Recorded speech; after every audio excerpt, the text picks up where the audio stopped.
Karim a mis 10 000 euros dans du Bitcoin. Sa sœur Léa a acheté de l'or avec la même somme, la même année. Aujourd'hui, les deux pensent avoir fait le bon choix. Et honnêtement, ils n'ont pas complètement tort, ni l'un ni l'autre.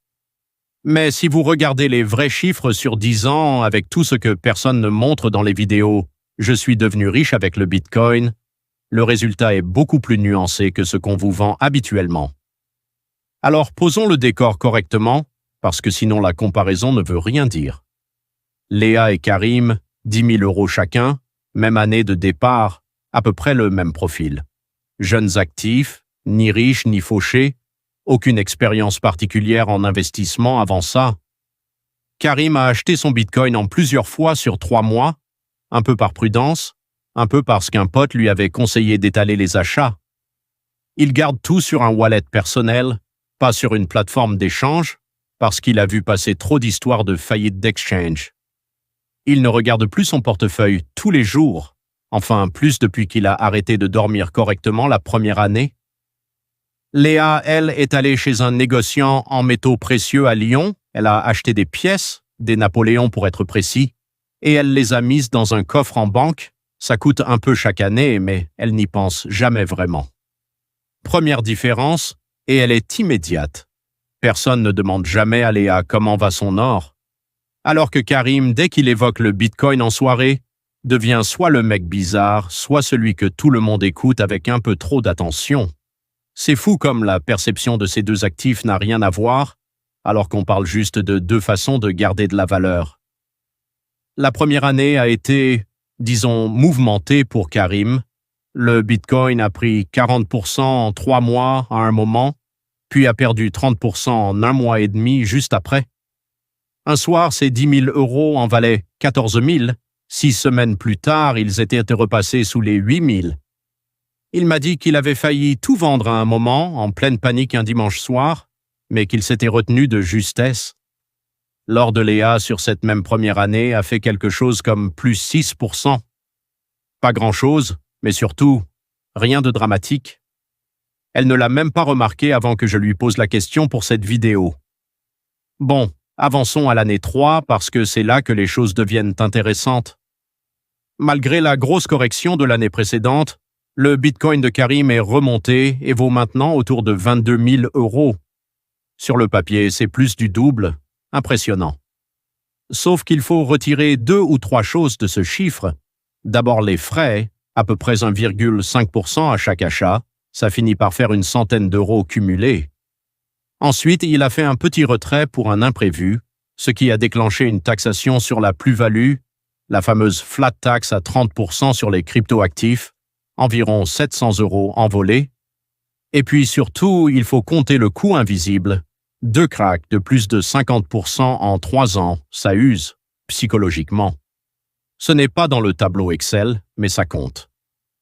L'or de Léa, à cette même date, tourne autour de 12 800 euros. Moins impressionnant, clairement. Mais elle a payé environ 180 euros de frais de coffre sur ces 3 ans. Et surtout, elle n'a jamais eu de nuit blanche à cause de son investissement. C'est là qu'il faut parler de ce que personne ne raconte vraiment. Pour Karim, le risque numéro 1, ce n'est même pas la volatilité qu'on voit sur les graphiques. C'est l'erreur humaine. Perdre sa clé privée, se faire hacker, envoyer ses cryptos à la mauvaise adresse par erreur. Dans ces cas-là, personne ne rembourse rien. Pas de banque, pas d'assurance, rien. On estime que plusieurs milliards de dollars de Bitcoin sont considérés comme perdus pour toujours à cause de ce genre d'erreur. Ajoutez à ça une fiscalité qui peut changer et un cadre réglementaire qui reste flou selon les pays. Pour Léa, le vrai coup caché, c'est plutôt l'inertie. L'or ne rapporte rien tant qu'on ne le vend pas. Pas de dividendes, pas d'intérêt, rien. Un lingot dans un coffre, c'est un actif totalement passif qui attend juste que quelqu'un d'autre veuille bien payer plus cher pour l'avoir. Et il y a un détail que beaucoup de gens ignorent, le jour où vous voulez revendre, l'écart entre le prix d'achat et le prix de rachat, le fameux spread, peut vous coûter 3 à 5% direct. Sans compter le risque, si on garde l'or chez soi plutôt qu'en banque, d'un cambriolage tout bête. Année 5, nouveau cycle pour le Bitcoin, montée forte puis correction sévère, comme toujours. Résultat, les 10 000 € de départ de Karim tournent quelque part entre 35 000 et 40 000 €. C'est un rendement qu'aucun autre actif traditionnel ne peut vraiment proposer sur cette période. Mais attention, ce chiffre-là, c'est une photo prise à un instant T.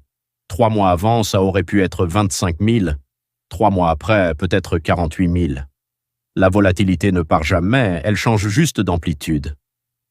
Léa, pendant ce temps, est autour de 15 500 €, portée notamment par un contexte géopolitique tendu, qui pousse souvent les investisseurs vers les valeurs refuges classiques. Rien de spectaculaire, mais c'est un peu le principe. 10 ans plus tard, les deux trajectoires racontent deux histoires vraiment différentes. Pour le Bitcoin, en se basant sur les cycles historiques observés jusqu'ici, on parle d'une fourchette large, genre entre 60 000 et 150 000 €. Et je donne volontairement une fourchette aussi large parce que c'est ça, la vérité de cet actif. Personne ne peut prédire où on atterrit dedans. Karim a traversé au moins 3 cracks de plus de 50% pendant cette décennie. S'il avait paniqué et vendu au mauvais moment sur l'un de ces 3 cracks, comme le font énormément d'investisseurs en réalité, le résultat final aurait pu être complètement différent, parfois même négatif. L'or de Léa arrive autour de 19 000 à 21 000 € après 10 ans. Une progression tranquille, sans coup d'éclat, mais sans qu'elle ait jamais eu besoin de vérifier son solde à 2 heures du matin non plus. Maintenant, si je ne vous montrais que les avantages de la crypto, je ferais exactement ce que font la plupart des chaînes crypto sur YouTube. Alors soyons clairs sur les vrais risques. La volatilité n'est pas un détail secondaire, c'est littéralement la nature de l'actif.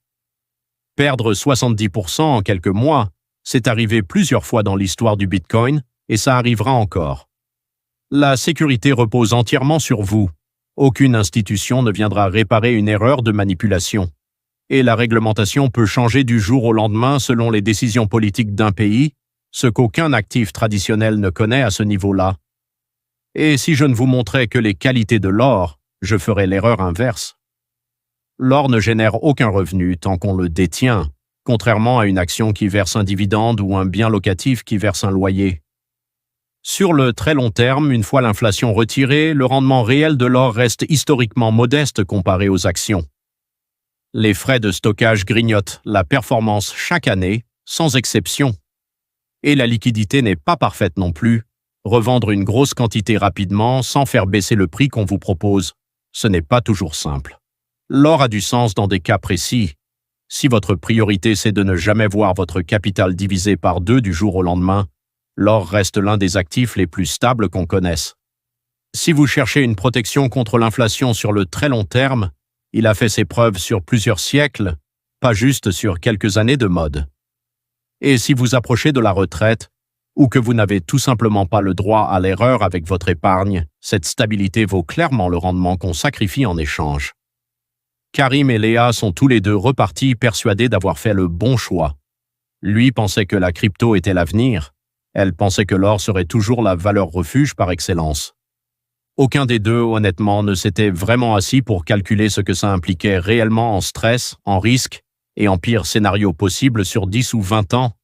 Le vrai piège, ce n'est ni la crypto ni l'or. Le vrai piège, c'est de choisir l'un des deux à cause d'un titre accrocheur ou de ce que le cousin a dit avoir gagné au dernier repas de famille, sans jamais se poser la vraie question. Combien de risques êtes-vous capable d'encaisser, vous, avec votre argent dans votre situation? Et si vous vous demandez ce que ça donne quand on combine les deux, une base solide en or et une petite exposition crypto pour le potentiel de croissance, c'est un tout autre sujet et la répartition idéale pourrait bien vous surprendre. Mais pour l'instant, la prochaine fois que quelqu'un vous dit que la crypto va tout remplacer, ou que l'or est le seul actif qui protège vraiment votre argent, posez-lui juste une question. Est-ce qu'il a vraiment tout compté?